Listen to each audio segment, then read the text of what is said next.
Okay, thank you very much. First of all, thank you for getting me the opportunity to present my work to you today in this workshop. Thank you very much for the invitation. Briefly, I'm Toussaint. I'm a PhD student in the Paris Dauphine University. Today I'm going to talk about the effects of rent control on housing markets in France. Does rent control increase rental returns? A causal analysis of rent control in France. So, what we could say to begin is that real estate is often considered as a safe haven for investors. Generally, landlords rent out their dwelling to tenants, earning an income from the monthly rent, opting generally for the rental returns strategy. However, in France, since many years, we saw strong rent increases, especially in the metropolitan markets. So those rent increases led to the introduction of a rent control framework a few years ago. This framework theoretically limits rents, and that will be the question, might theoretically limit expected returns for investors because of a rent cap that is set by the rent control framework. However, what we find in the literature is that generally we find a theoretical background that might show that the drop in rental return might be one of the main reasons for investors to leave the private rental housing markets. But, and this will be the main point of this presentation, to our knowledge, in France at least, no article has empirically examined the effect of rent control on rental returns at a micro level yet. So to what extent has rent control affected the various segments of the housing market in France? To answer this question, we adopt a two-step methodology. First, we make a rental returns estimation. And in the second step, we estimate the effects of rent control on rents, prices, and rental returns. So here's the plan. It's a pretty basic plan. As a literature review, maybe I'll give you a little institutional context, because in France, two types of rent control actually coexist. We have a second generation rent control implemented a few decades ago, which is implemented in so-called tense markets. Tense markets in France are defined by the administration as areas that have a structural disequilibrium between housing demand and supply. And this rent control limits rent growth each year. If you're a landlord, you can't raise your rent until the lease birthday once a year.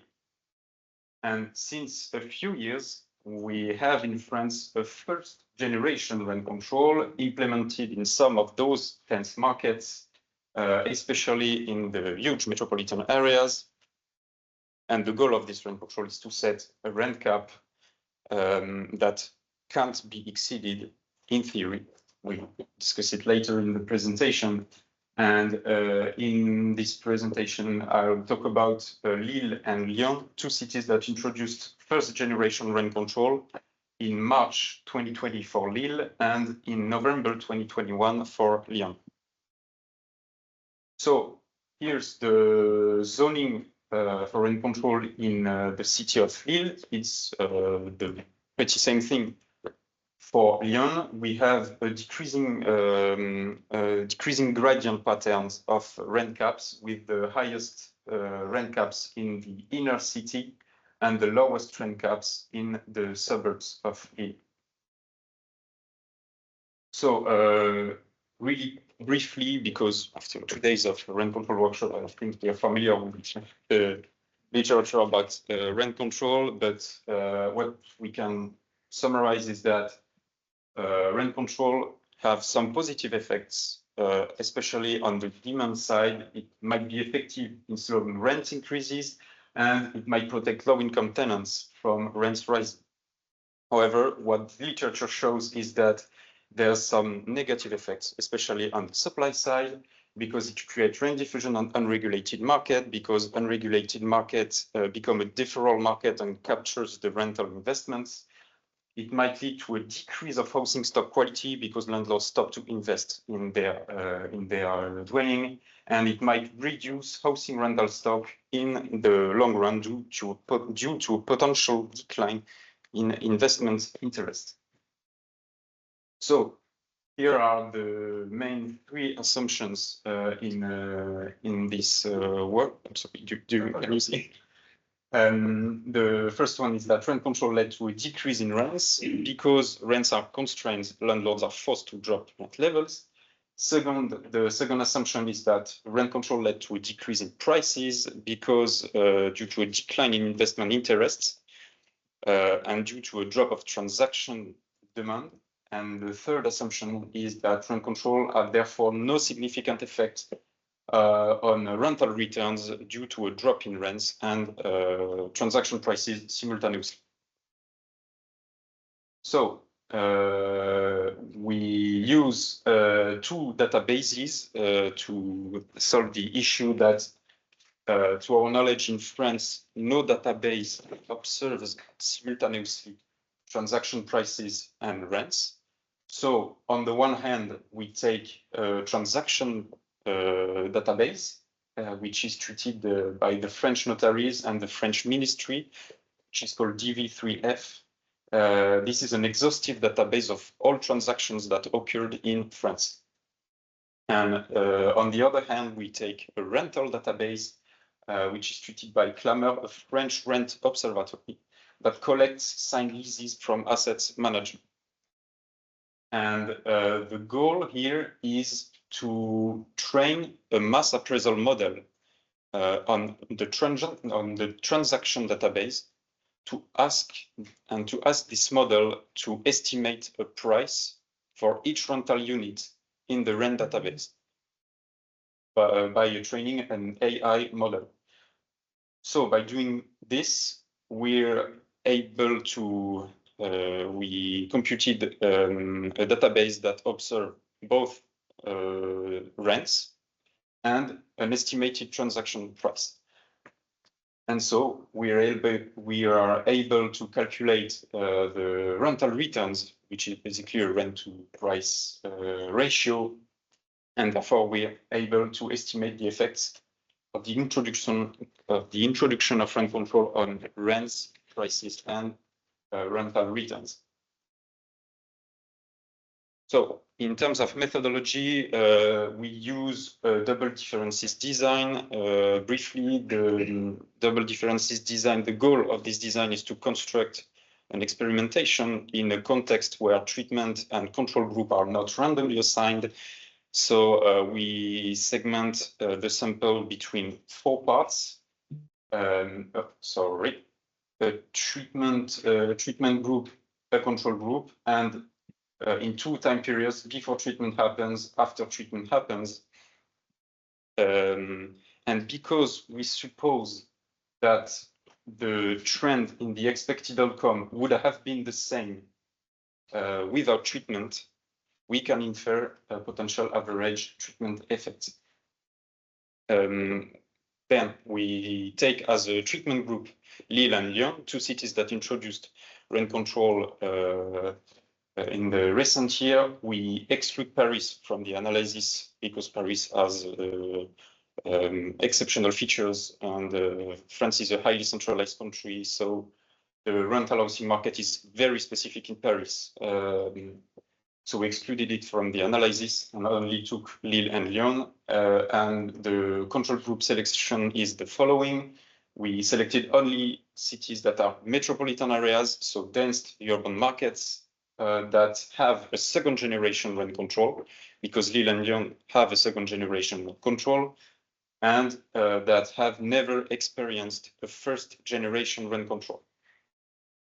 So this is the geographical repartition of treatment and control group. We have Lyon and Lille, the treatment group, and we have 7 other cities that are in the control group.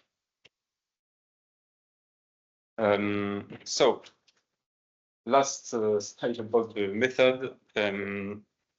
We use a two-step identification for this method. We first estimated a hedonic prices model with time dummies. Hedonic prices theory assume that the price of the dwelling P is a function of the sum of its characteristics. So we make a regression of the price, rents, and rental returns on the housing characteristics, like its floor, its surface, its construction period, and so on. And we add time dummies to this regression to get rid of seasonality, because prices, and especially rents, suffer from high seasonality. In the second step, we use the Callaway-Santana double robust estimation. I'm not going into details. I spent too much time on the method. But what we need to know is that this method allows to compare treated units with never treated units by excluding the not yet treated units of the control group, which can lead to some bias. Okay, so here are the results. The first thing that we can observe in the first column is that rent control had no significant effect on rents for Lyon and in total. What we can observe then is that rent control led to a decrease in prices for Lyon and in total. It led to a decrease in prices of approximately 5% for Lyon and of approximately 4% in total. Negative but non-significant effects for Lille. And in the third column, because rent control had no effect on rents and because it led to a drop in prices, rent control led to an increase in rental returns, which is a pretty interesting result. And we observed that rent control led to a rise of approximately 0.36% of rental returns for Lille, 0.34% for Lyon, and 0.35% in total. Here are the event studies. In blue, we have the pre-treatment period, and in red, we have the post-treatment period. Here we have the event study for the rents in Lille. We can observe that there was no significant effect of rent control on rents. This is the same thing for Lyon. And this is the event study for prices. We observed a drop in prices for Lille, but at the end of the period, after approximately 2 years of rent control. And we observe the same phenomenon for Lyon with a rise of prices at the end of the study. And I think these results are pretty similar of what Lisa presented us yesterday, if I remember well. So it's really interesting. And here are the event studies for the rental returns. We observed that indeed the introduction of rent control led to a rise in rental returns. And this is the main result for the city of Lyon. So, as a conclusion, we formulated 3 assumptions in this presentation. First, rent control. We assume that rent control led to a decrease in rents. We have to reject this assumption because rent control had no significant effect on rents. The second assumption was that rent control led to a decrease in prices. We can corroborate this assumption. And the third assumption was that rent control had no significant effect on the rental return, and we must reject this assumption because rent control had no effect on rents and led to a decrease in prices. It led to an slight increase in rental returns.